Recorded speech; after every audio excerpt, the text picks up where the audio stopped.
Et si, pendant 30 jours, je supprimais tout ce qui me tire vers le bas, pour voir qui je suis vraiment.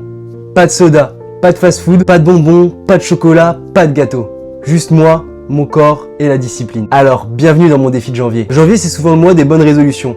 Mais soyons honnêtes, elles tiennent rarement plus d'une semaine. Cette année, donc, j'ai décidé de faire les choses un peu différemment. Pas une petite résolution vague, un vrai défi strict, précis et sans négociation. L'objectif n'est pas seulement de manger mieux ou de bouger un peu plus. L'objectif, c'est de reprendre le contrôle sur mon alimentation, sur mon sommeil, sur mon énergie et mon mental. Pendant tout le mois de janvier, voici les règles. Elles sont simples, mais pas faciles. Ce que j'arrête complètement: zéro soda, zéro bonbon, zéro sucre transformé, zéro fast-food et zéro alcool. Bon, ça, j'en bois absolument pas et j'en ai jamais bu. Mais ça fait quand même partie du défi. Ce que je vais mettre en place: beaucoup plus de fruits, beaucoup plus de légumes, plus de protéines, une alimentation simple, non transformée. Côté activité, minimum 10 000 pas par jour, sans excuse, sans exception. Côté hydratation, plus d'eau chaque jour, consciemment. Et pour finir, pour le sommeil, on va dormir entre 7 à 8 heures par jour. Pas réellement quand j'ai le temps, il faut vraiment que ça passe en priorité. Je pense vraiment que le plus dur de ce défi, ça sera pas la faim, ça sera pas la fatigue, ça sera le mental. Dire non quand tout le monde dit oui, refuser le sucre quand le cerveau le réclame, aller marcher quand on a la flemme, se coucher tôt quand on pourrait scroller une heure de plus.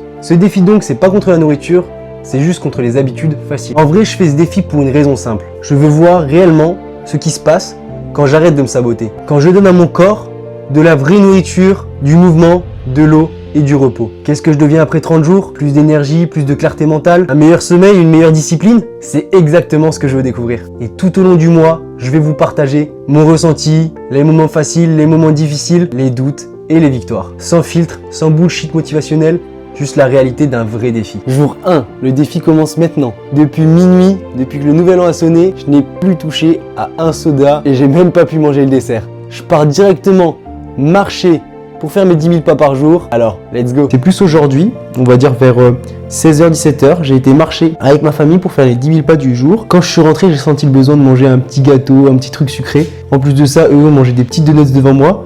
J'avoue, c'était pas facile, mais ça va. Là, je me couche, première journée nickel. J'ai fait les 10 000 pas, j'ai bu vachement plus d'eau que ce que je buvais sur les derniers jours de décembre et je n'ai touché à aucun sucre transformé. Alors, à demain. Regardez, ça aussi c'est dur. En face de moi, ma soeur elle mange Ice Tea, Kinder Bueno. À ma gauche, des gros gâteaux. Mais on tient bon, on tient bon. Bon allez, je me pose 5 minutes et je vous raconte comment se passe le 3e jour de ce défi. Je me suis levé assez tôt, réveil tranquille, grand verre d'eau dès le matin. Ça franchement, je pensais pas mais ça fait du bien de fou. Je me suis ensuite mis sur mon home trainer et j'ai fait pédaler un petit peu les jambes pendant 30 à 40 minutes. Ça m'a fait vraiment du bien de retrouver ces bonnes sensations. Après ça, repas du midi, poisson, viande rouge et féculents. Tout était incroyable. Ma maman m'a ramené des courses exprès pour ce défi. Franchement, je crois bien que ça va m'aider. Aujourd'hui, je comprends que j'ai faim différemment. J'ai beaucoup moins d'envie mais plus de besoin. Donc là, je vais continuer à travailler un petit peu et puis après, on ira chercher les 10 000 pas. Je comprends vraiment aujourd'hui que dans ce défi, le plus dur, c'est pas de manger sainement, c'est de désapprendre. Désapprendre à chercher du sucre quand je m'ennuie, désapprendre à manger par confort, désapprendre à céder sans même m'en rendre compte. Aujourd'hui, je bois plus d'eau, je marche, je fais ce que j'ai décidé de faire. J'ai faim différemment. Pas cette faim qui crie sucre encore, mais une faim plus lente, plus profonde. Je me sens parfois un peu vide, un peu fatigué, entre 17h et 18h30, mais pourtant plus lucide. En fait, je réalise tout simplement à quel point j'étais habitué à des pics. Pics de sucre, pics d'énergie, puis fatigue. Aujourd'hui, tout est plus stable, moins excitant, mais plus réel. Le défi commence tout simplement à me montrer quelque chose, que le confort n'est pas forcément synonyme de bien-être. Bon, du coup, 4e jour, aujourd'hui, j'ai fait une grosse sortie dans les bois ce matin sous la neige. C'était juste incroyable.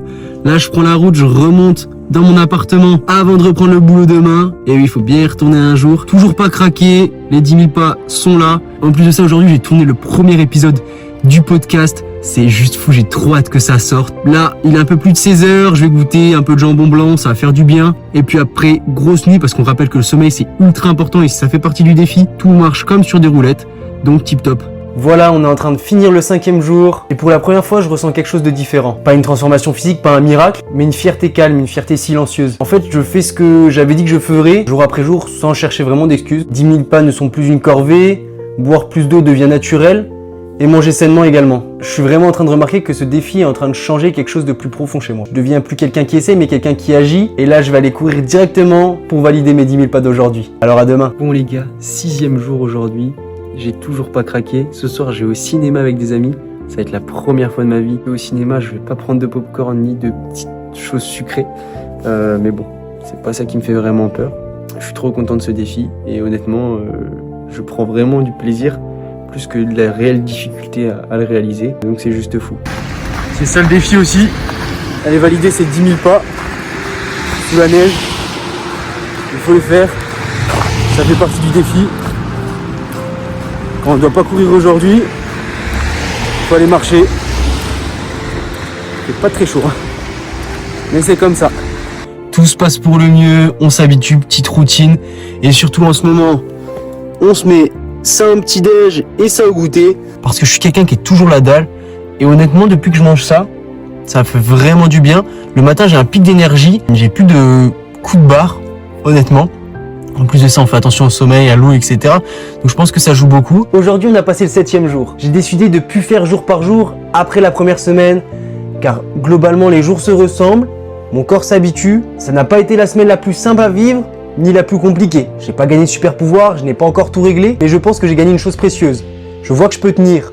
Je marche, je bois, je dors mieux. Je me sens en fait plus présent, plus aligné. Mais je comprends aussi que c'est pas juste un défi de janvier, c'est un rappel que le changement ne commence pas par une décision extrême, mais une décision tenue, un jour après l'autre. Aujourd'hui, on est déjà le 10 janvier, il n'y a plus rien d'extraordinaire à raconter. Mais c'est justement ça qui est intéressant. Ce qui me demandait de l'effort la semaine passée devient en fait maintenant un automatisme. Je n'ai même plus besoin de négocier réellement avec moi-même. Ce défi est vraiment en train de quitter la zone de la contrainte pour rentrer dans la zone de l'habitude. Et une fois qu'une habitude est installée, elle demande beaucoup moins d'énergie mentale. Du coup, je me sens stable, pas d'euphorie, mais pas de grosse fatigue non plus. Et je comprends vraiment que ce que je ressentais comme des envies était en fait peut-être des variation artificielle de mon énergie. En mangeant plus simplement, je vis plus simplement et bizarrement ça fait du bien. Aujourd'hui, le 10e jour est passé, ça fait déjà 2 chiffres. Je suis plus en train de tester le défi, je suis vraiment en train de le vivre. Compte plus les jours comme je le faisais au début du défi, je les enchaîne.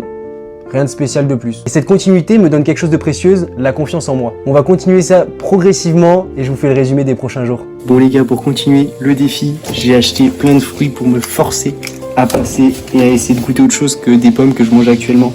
Donc j'ai pris des bananes, j'ai pris des poires, j'ai pris des clémentines.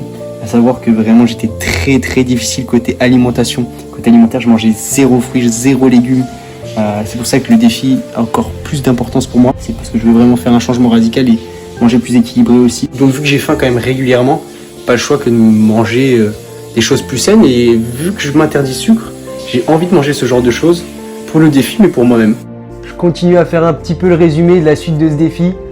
Aujourd'hui, on est le 19 janvier. Ça va faire quelques jours que je n'ai pas tourné ou que j'ai juste continué à vivre normalement. J'ai toujours pas craqué sur les sucres. Je me suis toujours pas arrêté à un fast-food. J'essaye de goûter un maximum de choses. Ma routine s'est vraiment adaptée. Je mange le matin de façon très équilibrée. Le midi normalement. Au goûter, je me fais toujours à peu près la même chose. Des pommes, des amandes et des protéines. Puis le soir, je cuisine aussi de façon équilibrée. Donc sur la partie nutrition, mon corps et mon mental s'est vraiment adapté sur le fait de plus être attiré par les sucres et je ressens vachement moins le matin de coups de barre vers les 10h après avoir mangé un petit déjeuner sucré. Je me sens vachement plus productif le matin. Mais globalement, je tiens le défi assez simplement. Je suis plutôt surpris de la réaction de mon corps à ce défi. À part ça, du coup, je remplace ce petit sucre par une pomme ou quand même un fruit et ce qui a aussi cette sensation de sucre et qui remplit vite l'estomac. J'ai l'impression de manger plus également pendant ce défi. Je m'attendais à pire.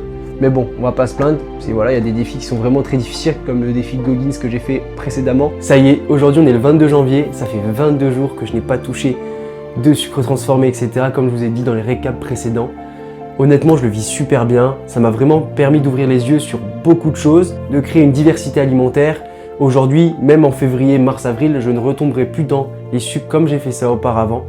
Donc vraiment, ça fait vraiment plaisir. J'ai appris énormément sur l'alimentation, je pense qu'en tant que sportif, ça permet énormément de choses. On finit le défi de janvier tranquillement, sur les appuis comme on dit, et hâte de faire le prochain défi. Ça fait 31 jours que j'ai tenu la promesse que je m'étais fait le 1er janvier. Je n'ai touché à aucun sucre. Comme je vous l'ai dit dans les résumés précédents, ce n'a pas été le défi le plus difficile.